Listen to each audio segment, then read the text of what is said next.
الفيلم ده إثارة وغموض وأكشن وتركيبة كده هتخلي عندك فضول للآخر، فلو أنت من هواة النوعية دي من الأفلام أنصحك جدا تكمل الفيلم للآخر، بس ما تنساش اللايك والشير والكومنتس والحركات الحلوة دي. ويلا بينا. بيبدأ الفيلم مع رالف اللي كان بيحاول يقنع أبوه إنهم يبيعوا البيت بتاع جده علشان يحسنوا حالتهم المادية شوية يعني، لكن أبوه اللي اسمه كيلر بيقوله إن البيت كبير جدا ومحتاج يتظبط فيه حاجات كتير جدا، وده محتاج فلوس ومجهود كبير علشان يقدر يعمله. بيوصل كيلر وعيلته لبيت الجيران وهم عيلة فرانكلين علشان احتفالات العيد، وهناك أنا بتطلب من كيلر إنه يسمح لها إنها تروح تلعب بره، وبيوافق في الآخر من كتر الزن، بس بيشترط عليها إن رالف أخوها يبقى معاهم. وبيلعبوا الولاد لحد ما بيروحوا عند عربية كبيرة مركونة في الشارع شكلها فاضية، وبيطلعوا عليها، لكن رالف بيسمع صوت حد جواها فبيخاف عليهم وبياخدهم ويرجعهم البيت تاني، لكن البنات رجعوا هم زعلانين علشان ملحقوش يلعبوا، ففضلوا يزنوا على مامتها وقالت لها إنها هتروح مع جوي يدوروا على صفارتها الحمراء هناك، وفعلا بيروحوا، لكن بعد فترة البنات مش بترجع. بيقلقوا ويجري كيلر على البيت، لكن ما بيكونش هناك، فبيرجع تاني لرالف عشان يسأله لو كان دور هناك عند العربية المركونة، فرالف بيحكي له اللي حصل الصبح مع البنات وبيجروا على بره يدوروا على العربية، لكن ما بيكونش فيه عربيات. اتصل كيلر بالشرطة ويبلغ عن اختفاء آنا وجوي، وبيقول لهم إنه شاكك في العربية دي وبيديهم أوصافها. الوقت ده اللي بيمسك القضية دي هو المحقق لوكي، ولوكي من المحققين الشاطرين جدا اللي ما بيفوتوش هفوة كده. المهم إنه قدر يوصل للعربية، وأول ما بيجي يتكلم مع صاحبها بيروح ماشي بسرعة وداخل بالعربية في الشجرة. تصرف غريب جدا، بس هقول لكم هو عمل كده ليه. وطبعا لوكي مش هيسيبه وخده من أفاعي الاسم، وهناك بيسأل أليكس صاحب العربية هو ليه كان راكن العربية بتاعته الصبح عند بيت كيلر، فقال له إنه كان نايم وما يعرفش أي حاجة. بعد كده بيروح لوكي بيت طنط هولي، ودي تبقى عمة أليكس، علشان يفتش البيت، وهناك بيلاقي عربية قديمة جدا ومركونة قدام البيت، فلوكي طبعا بيسألها عنها فقالت لها إنها عربية جوزها. وركزوا هنا بقى على المعلومة دي. بعدين لوكي بيدخل تاني ويمسك صورة فيها جوز هولي في أوضة أليكس وسألها عنه، فقالت له إنه خرج من 5 سنين وما جاش تاني، وبعد التفتيش ما لقاش أي حاجة يقدر يمسكها على أليكس. وتاني يوم بيروح لكيلر ويقول له إن مفيش أي دليل إن أليكس ليه علاقة بالموضوع ده كله، وإنه عرف إن معدل ذكائه واقف عند ال10 سنين، ويمكن عشان كده أول ما شاف الشرطة جري وخبط العربية من خوفه. كيلر مش بيقتنع بالكلام ده، فبيهديه لوكي ويقول له إنه مش هيطلعه من الحجز إلا لما يطمن على رجوع البنات. وبعد كده لوكي بيروح لمديره ياخد منه إذن بالتحقيق مع 9 أشخاص سوابق في منطقة خطف البنات، يمكن حد منهم يطلع هو الخاطف. وبيبدأ التحقيق ويروح لأول واحد ويفتش في بيته، لكن بيتفاجئ جدا من وجود باب ورا التلاجة، وبينزل يدور على البنات في المكان المريب ده، لكن مش بيلاقيهم، بس بيلاقي حاجة مرعبة أكتر. بيلاقي جثة راجل مربوط في كرسي واقعة ومتحللة. وبعد الخضة دي بيرجع لوكي لصاحب البيت يسأله عن الجثة، فبيقوله إنه كان قاتل وقتل 16 طفل فقتله. بنرجع لكيلر اللي كان هيتجنن أول ما عرف إن أليكس هيخرج من الحبس علشان مفيش أدلة كفاية ضده. بيجري عليه كيلر وهو خارج علشان يضربه، فأليكس قاله إنه ما سمعش عياطهم إلا لما بعد عنهم. إيه ده؟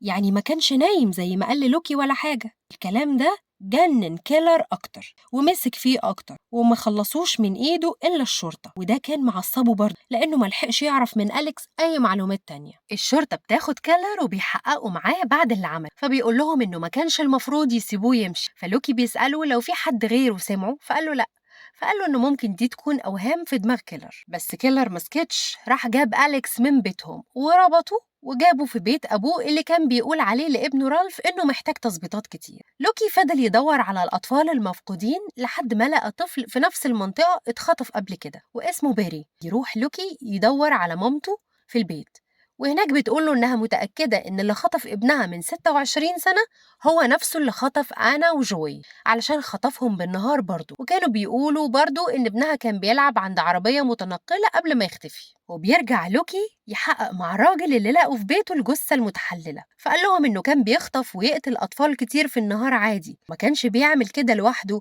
ده كان بيعمل كده ومعاه عيلته كلها. وبنفهم إن اللي قتل بيري من زمان كده هو الراجل اللي مات ده، وبما إنه مات فأكيد حد من عيلته قتالين القتلة دول هو اللي خطف البنات. كيلر ما توسطاش مع أليكس، كسره حرفيا علشان ينطق ومفيش فايدة، وبالليل الجيران في المنطقة بيتجمعوا يولعوا شمع ويواسوا أهالي البنات، لكن بيلفت نظر لوكي واحد أول ما شافه جري، فبيجري وراه لكن مش بيلحقه، وبيذيعوا في الأخبار صورة الولد ده وبيقولوا إنه مشتبه فيه واللي يعرفه يبلغوا عنه. فبتتصل واحدة بلوكي وبتقوله إن اسمه بوب وبيجي كل فترة يشتري لبس أطفال، بس كل مرة مقاس مختلف، فبيقول لها تتصل بيه لو جه هنا تاني. بوب بيدخل بيت كيلر وجريس مراته بتفتكر إن اللي دخلت تبقى أنا، فبتدخل أوضتها بس ما بيكونش فيها حد، ولما بترجع أوضتها بتلاقي الشباك مفتوح. بتتصل جريس بسرعة بالشرطة وبيجيلها لوكي وتحكي له على اللي حصل، لكن لوكي ما كانش مصدقها لأن من يوم خطف البنات وهي بقت عايشة على المهدئ، لكن كان بيهودها وعامل نفسه إنه بيكتب كده وكده يعني. وبيسألها عن كيلر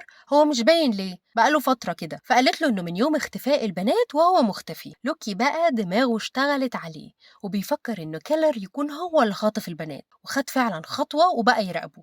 وبيقفشه كيلر وبيقول له طب ما بدل ما تراقبني أنا روح ودور على البنات بدل ما أنا بدور لوحدي. وبيرجع لوكي الاسم وفعلا بيدور، بس المرة دي بيدور على معلومات عن كيلر، وبيعرف إن باباه كان حارس في السجن وانتحر، وبيعرف كمان عنوان بيته القديم وبيقرر يروح هناك. الخوف بقى دلوقتي إنه يعرف إن أليكس هناك، ويعرف كمان إن كيلر حجزه وبيعذبه عشان يعترف. فبيعرف كيلر إن لوكي بيخبط، فيروح لأليكس ويهدده إنه لو اتكلم ولا عمل صوت هينفخه. وبيدخل لوكي البيت فبيلاقي كيلر عامل نفسه نايم وبيقول له إنه عاوز يفتش البيت، وكان خلاص قريب جدا من مكان أليكس، لكن بتجيله مكالمة من البنت اللي في المحل بتقول له إن بوب ظهر. وبيقفل لوكي معاها وبيروح لبوب ويسأله جري ليه لما شافه، فاستعبط وعمل نفسه أول مرة يشوفه دلوقتي، بس لوكي فوقه بقلم لسعه بيه على وشه. ودخل بيته لقاه كله خرايط وراس خنزير في الحوض، ودخل أوضة لقاها كلها صناديق سودا، ولما بيفتحها بيلاقي جواها هدوم أطفال مليانة دم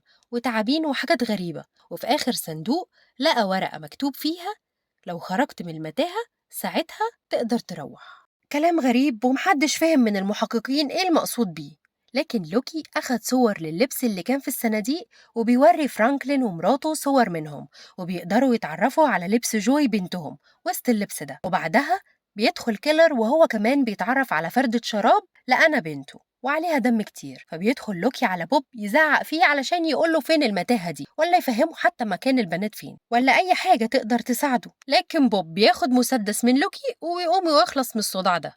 كيلر لما بيسأل أليكس عن المتاهة بيكون فاهم لكن مش بيرضى يقول عنها حاجة لكيلر، فبيروح لمدام هولي عمة أليكس يمكن تكون عارفة أي حاجة عن المتاهة دي، وفعلا بتستقبله وتدخله وتعمل له شاي وتحكي له إنها كانت متدينة جدا هي وجوزها اللي خرج ولم يعد ده، وكانوا بيوزعوا ورق ديني كل صيف هما وابنهم لحد ما ابنهم مات فاكتئبوا جدا، لكن خرجوا من حالتهم دي بعد ما تبنوا أليكس. لكن أليكس مش بيتكلم كتير من ساعة ما شاف التعابين اللي كان مربيها جوزها. كل دي خيوط بترسم شكل للجريمة، فاستنوا بس شوية صغيرة وكل الخيوط دي هتتربط ببعض وهنفهم كل حاجة. بنرجع للوكي اللي بيكون محبط جدا من كل اللي حصل، بس في وسط إحباطه ده بياخد باله من صورة فيها شكل المتاهة اللي رسمها بوب، ونفس الشكل ده كان في السلسلة اللي كان في رقبة الجثة المتحللة قبل كده، وكده اتفهم إن في بينهم رابط ببعض. وبيرجع لوكي للضابط اللي بيحلل حاجات بوب فقال له إن الدم اللي على الهدوم ده دم خنزير، وإن الهدوم التانية ما فيهاش أي حاجة إلا بس هدوم جوي وأنا اللي اتعرفوا عليها. فلوكي كان متعصب جدا وقال للضابط إن بوب كان مخطوف وهو صغير ولقوه بعد 3 أسابيع، بس كان متخدر بمواد تهلوس علشان ما يفتكرش أي حاجة. فالضابط بيقول له إنه أكيد بعد اللي حصل قرأ الكتاب ده وافتكر إن الراجل ده هو اللي خطفه فكان بيقلده بس، والمتاهة اللي في السلسلة موجود زيها في آخر الكتاب فعادي، وقال له إنه بيتوقع إن اللي خطف البنات مخدرهم زي ما حصل مع بوب. هنا بقى لوكي بيفتكر كلام جريس عن إن حد دخل البيت وبيروح البيت بتاعها وهناك فعلا بيلاقي آثار رجلين بوب والفردة التانية من شراب أنا، وده بيفسر ليه هم لقوا في الصندوق فردة واحدة بس. وهنا كمان بنفهم إن بوب فعلا ما عملش حاجة، ده كان شخص مختل عقليا وبيجيب لبس أطفال عادي ويدور عليهم علشان يديها لهم، وكل ده من اللي حصل له زمان وإنه ما تلاقاش لما اتخطف. وفجأة بتظهر جريس وهي بتجري على كيلر وبتقول له إن جوي رجعت، لقوها جنب البيت متخدرة ونقلوها على المستشفى، ولما بيروح لها بتفوق جوي وبتفتكر إنها لما فاقت بعد الخطف لقيت نفسها في مكان غريب وفي أزايز كتير جنبها، وبعد كده حد خرج من الأوضة وسمعت صوت كيلر، وبعد كده هي هربت، إنما أنا ما عرفتش تهرب وقعدت تعيط. كده بقى ربط كيلر الخيوط ببعض وخد ديله في سنانه وطلع جري بعد ما عرف إن أقرب مكان جنب بيته هو بيت مدام هولي. وهو بيجري رايح لهولي، لوكي شافه وافتكره بيهرب بعد ما البنت قالت له إنه كان موجود، فطلع يجري وراه لأنه كده هو اللي خاطف، وبيروح وراه على بيت أبوه القديم، وهناك بيكتشف اللي حصل مع أليكس، فبيطلب منه مديره إنه يروح لهولي ويبلغها باللي حصل. وهنا كان كيلر خلاص وصل عند هولي وقال لها إنه عارف إن البنات كانوا عندها وإنه مش عاوز يأذيها، فبتهدده هولي بمسدسها وإنها هتقتله لو ما قفلش الكلبش على إيديه. وبيدخل كيلر ويسمع الكلام، بعدها طلعت له إزازة وقالت له يشرب منها الأول علشان تخدره، والواضح كده إن دي شبه الأزايز اللي جوي كانت بتحكي عليها بتاعت الهلوسة. وبعد ما سمع كلامها في كل حاجة بتاخده هو متكلبش كده عند العربية القديمة المركونة اللي قالت له إنها بتاعت جوزها في الأول. ولما بيشوفها كيلر بتقول له إن ده نفس شكل جوزها لما رجع أول مرة من السفر ولقاهم خاطفين أليكس، وده كان أول طفل يخطفوه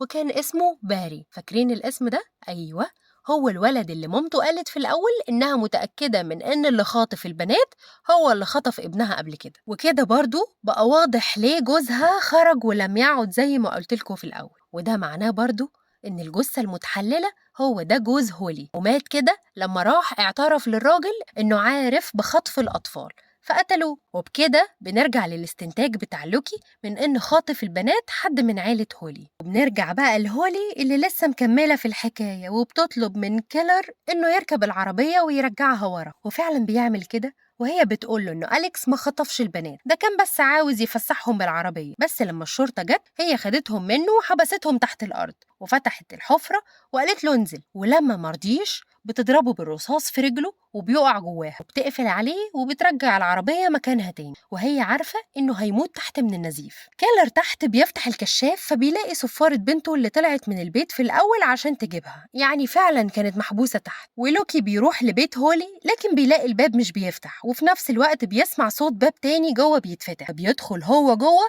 يدور عليه، وهناك بيلاقي صورة جوزها وهو لابس السلسلة اللي عليها المتاهة، فبيفهم إن الجثة المتحللة اللي لقاها هي جثة جوزها، وأخيراً بيفهم إن هي اللي خطفت البنات. ولما بيدخل جوه بيلاقيها بتحقن آنا بمادة مخدرة أو سامة لأنها كانت عاوزة تنتقم لأليكس، وبيضرب عليها نار وهي بتسبقه فبيتصاب وهي بتموت. هنا بقى كان لوكي بيقرأ في الجورنان إن كيلر لسه مختفي رغم إن البنات رجعوا، وبيري بيرجع تاني لأمه بعد 26 سنة، والبنات بيدخلوا عليه ويسلموا عليه إنه قدر ينقذهم، فبيقول لهم إنه ده واجبه، وبيسألها على الصفارة بتاعتها فبتقول له إن دي صفارة جديدة بدل اللي ضاعت. وجريس بتطلب منه يدور على كيلر لأنه حتى ما ظهرش ولا اتصل بيها كل ده، وبيدوروا على كيلر في كل مكان، فراحوا يشوفوا لو في أي حاجة في بيت هولي وما بيلاقوش حاجة، وخلاص بيقفلوا وهيمشوا. على آخر لحظة بيسمع لوكي صوت حد بيصفر وبيخلص الفيلم على كده، والظاهر إن النهاية مفتوحة، لكن أنا أعتقد إنه راجع يحفر ويدور على كيلر وهيلاقوه. رد عليا في الكومنتات وقولي رأيك، النهاية مفتوحة ومش هيلاقوه ولا رأيك زي رأيي؟ وما تنساش لو مش مشترك في القناة تشترك وتوصلوا الفيديو لأكبر عدد لايكات علشان يوصل لكل الناس، ولو وصلت لحد دلوقتي فأنت من الأبطال وشكرا.